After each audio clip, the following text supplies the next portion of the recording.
I'm staying currently in Halifax, and I'm a student in Dalhousie. I grew up in a small town in Malaysia called Ipoh. Throughout my childhood, I've been experiencing something really, really bad, and it has caused really a negative effect on me right now, because like I've become a bit paranoid, like wherever I go. Some people believe the supernatural world is everywhere. They say children are particularly sensitive to its powers and to its dangers as well. If so, who is to protect them from ghosts and spirits? Hi, I'm Lawrence Chow. Today on Ghostly Encounters, we meet Paalini and Kim. They both have stories about children and the ghosts that haunted them. Paalini says when she was a young girl, her father discovered a package on their doorstep. It wasn't a gift, but a curse. And from then on, Paalini's life was never the same. What I'm about to describe is something called Sevane. It's in a term, it's something like black magic. Only thing it's in Tamil term. And it's something where other people do it on you, like they do black magic on you. And mine was done by actually a far relative. And it actually started when I was 7 years old. Everything started when one morning my dad actually found like a rotten egg and lime lying in front of our house. Well, for us Hindus, we believe that rotten eggs and limes are a symbol of black magic and evil. Lime is actually a type of fruit that is used for both in prayers and for good and evil. A rotten egg especially symbolizes that something bad has entered the house. The curse was by introducing the spirit into the house and making the spirit do things to our family to produce chaos within the family. I was actually there that morning and I saw the lime and the egg. My mom was actually kind of scared. She was like, don't touch that stuff. And I also still remember very clearly like my dad saying, no, there's no such thing. He took it, he threw it away, and he just washed our main porch, just leaving it like that.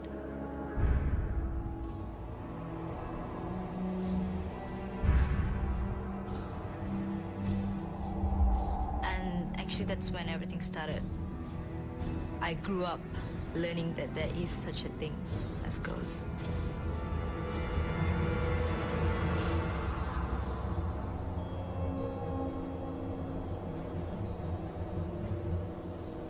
I felt uncomfortable in my own house. I just felt the whole house was not right. It became more like a prison than a house because the environment was really hostile at home. I also can like feel something is always following me, like I can feel like a ball of heat behind me. And there was this once that I was walking up the stairs and I actually heard footsteps behind me. And I turned to see that there was nobody there. But it stopped whenever I stopped.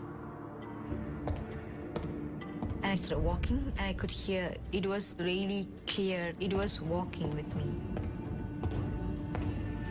And it was definitely not my own footsteps, like I could differentiate that. When you have somebody behind you, you know somebody is there. And I had that feeling, but the fact was there was nobody there. And that really spooked me. Like things would go worse from there. Like it didn't stop.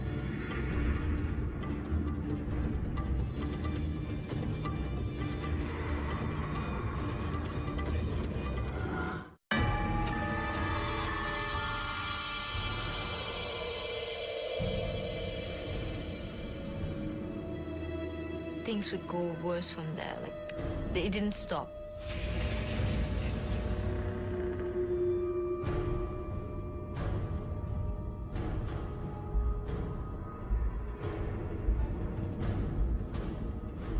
couldn't sleep at night because I was so scared.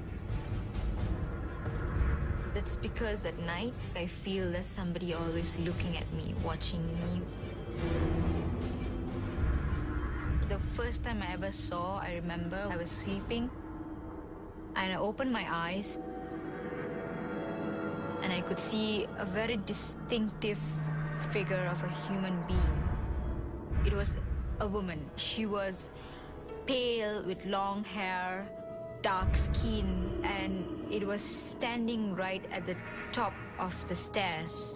Like it couldn't come inside of the room. And it was just looking at me. That was when I woke my mom up and I told her somebody's standing over there. I pointed out at her. But she just didn't want to scare me, so she asked me to like go back to sleep. This is why I couldn't sleep at night. It was like I was on guard. And that was one of the reasons why my mom never let me sleep alone, because she realized there was something wrong in the house. By that time, we already knew there was something wrong with the house, but we just didn't know what to do. And that's when my mom saw how terrified I was, and she was like, that's it, I am taking you to the temple, and we are doing something about this. Because she just couldn't see me in that state anymore. My parents were so worried.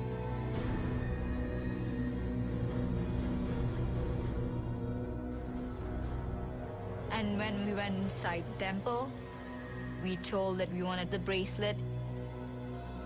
The bracelet is for protection. We believe that when you have the bracelet around your arms, nothing evil can come near you, nothing evil can possess you, and nothing evil can harm you. It's blessed by a God. So it's like carrying the blessing of your God everywhere you go. My mom, she just tied it around my wrist. And that was the experience that I'll never, ever forget in my life. I literally felt something pulling itself out of me. I just felt like an energy pulling itself. I jerked backwards because it was so strong. At that moment itself, I felt free. I felt like I could take a deep breath, you know? And I really felt good knowing something came out of me. I felt like it's all over. It's all done for it. Like, you know, I'm out of it. I can live my life right now. I feel the bracelet is protecting me up to today. And if this comes out, I'll definitely go and change it. The house got purified. We brought in people to cleanse the whole house according to our religion. But things also changed family-wise. Like, we were really open after that. We became closer to each other. We understood each other more than we used to before. I guess we became close-knit family, a better understanding family after that. Our experts tell us that physical objects are usually used to put a curse on someone. Paalini believes the spirit that terrorized her was created by a curse. Kim Lapierre, on the other hand, doesn't know anything about curses. But she does know that when she moved into her home, something just as terrifying as Paalini's spirit was waiting for her. I'm a mom of 2 girls, 12 and 9, both born here in Halifax. My husband, we moved here for his company, and we've stayed here ever since. I think that Halifax has a reputation for having ghostly events, and I think because of the Halifax explosion and the Titanic that things happen here that don't happen other places. My house isn't very old. It's maybe 25, 24 years old.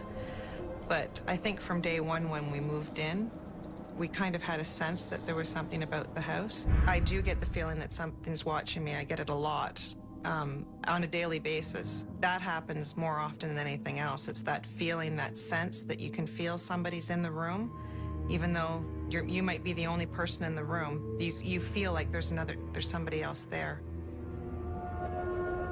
And that's how my daughter feels too, my youngest daughter. She feels like that all the time.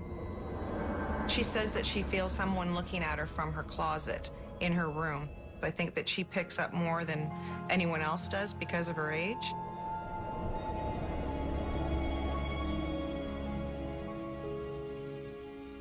My husband's cousin and I were sitting in the living room when all of a sudden we heard directly above our head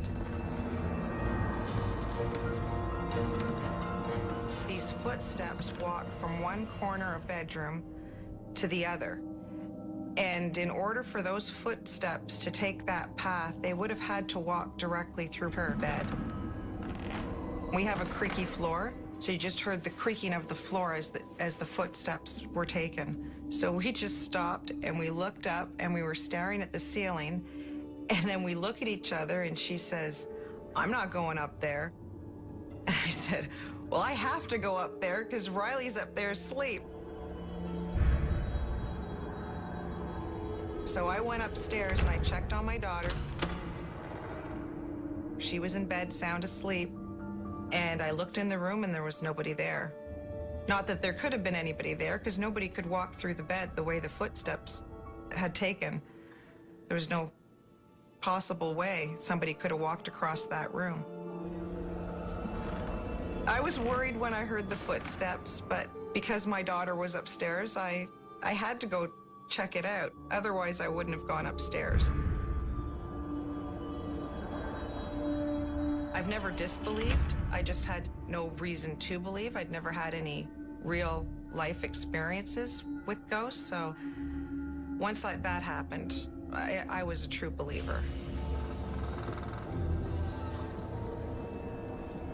It was my daughter's birthday. My husband and I gave her 2 helium-filled balloons. And the next morning, the happy face balloon was floating directly in front of her room. There was absolutely no way physically possible that that balloon floated there on its own.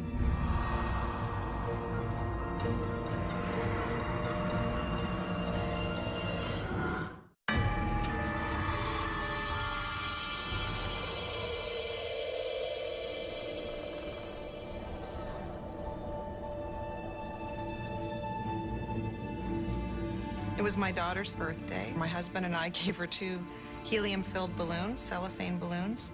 One was a happy face, and I really can't tell you what the other one was because it doesn't stick in my mind like that happy face balloon does. We were playing with her balloons, and they had ribbons hanging from them, and she was running around playing them, letting them go, watching them go back up to the ceiling. And when it was time to go to bed, she wanted to take the balloons upstairs with her. But because of the ribbons, I said, "No, you can't."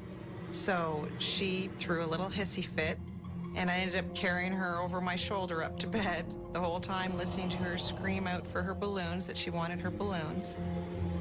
When I put her to bed, she didn't go to bed right away. She had to whimper, "I want my balloons." Finally, she fell asleep, and I went to bed shortly after that. And the next morning I woke up, and her room is directly in front of my door, and I looked out,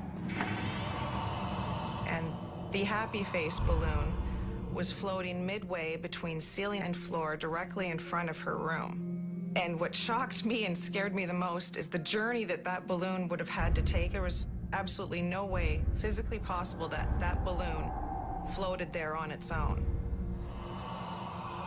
I went out and I grabbed it by its ribbons and gave it a tug, and I released it, and it went directly up to the ceiling where it stuck. I don't know how it got there. I just know I didn't take it there. My husband was out of town, and my daughter was in her room behind her baby gate, so she didn't get it. I think the fact that the balloon was a smiley face made it even creepier to me, just because it was smiling. It was as if it was smiling at me. I didn't know what to think. It was one of the scariest things that happened to me. After that, little things would happen. You'd get feelings, senses. You know how you can sense there's somebody in a room even though you don't turn and see them there? We just get feelings. Nothing was ever really concrete until I was sound asleep in bed. It was, I don't know what time in the morning, but it was the middle of the night. And I just woke up. And I don't know why I woke up. I was kind of wondering, you know, what could have woken me. I was listening for my kids to hear if maybe one of them had called out to me.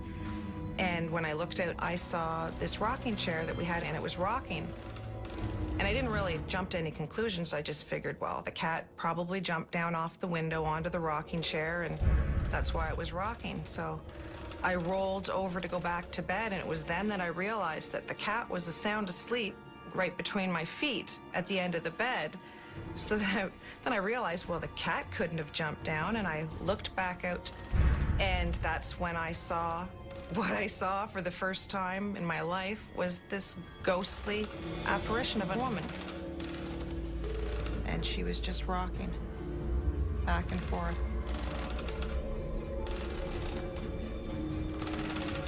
She didn't have any expression. She was just deadpan. She was just looking at me. I was really scared when I was watching her. I don't know how much time passed, but then she rose out of her chair.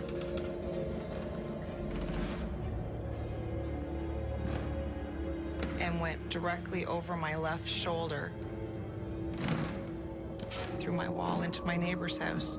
I was frozen in my bed the entire time, and probably for a little time after that. I don't know.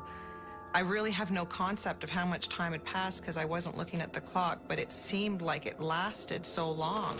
2 months after I saw the woman, my daughter had come into our room. She was sleeping between us. I woke up the next morning and found her squished all the way down underneath the comforter so that she was like in the middle of the bed. So I kind of pulled the covers back and I asked her what she was doing down there, and she burst into tears. She was so scared. She says, "Mommy," she said, "I was scared." I said, "Well, what were you scared of? You're sleeping with us." And she said, "I woke up in the middle of the night and I saw a lady walk through Daddy's dresser." We talked about what she'd seen, and she described exactly the same thing that I had seen.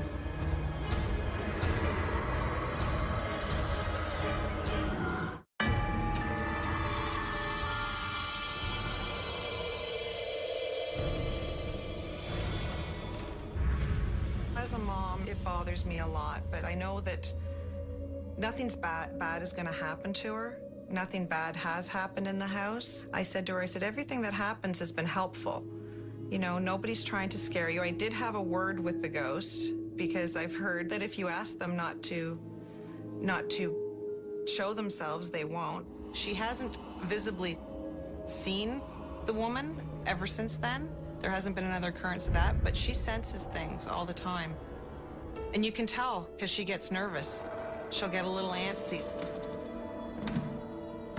It worries me that she's so scared, so I'm trying to psychologically alleviate it.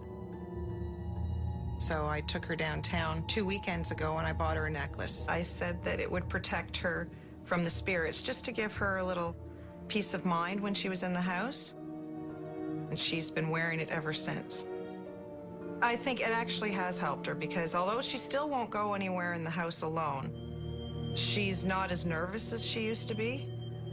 She's getting to be a little bit more independent.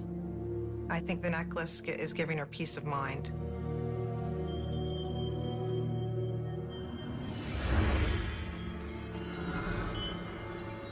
Our experts tell us that amulets, objects worn on the body to protect against misfortune and evil, have been used throughout history.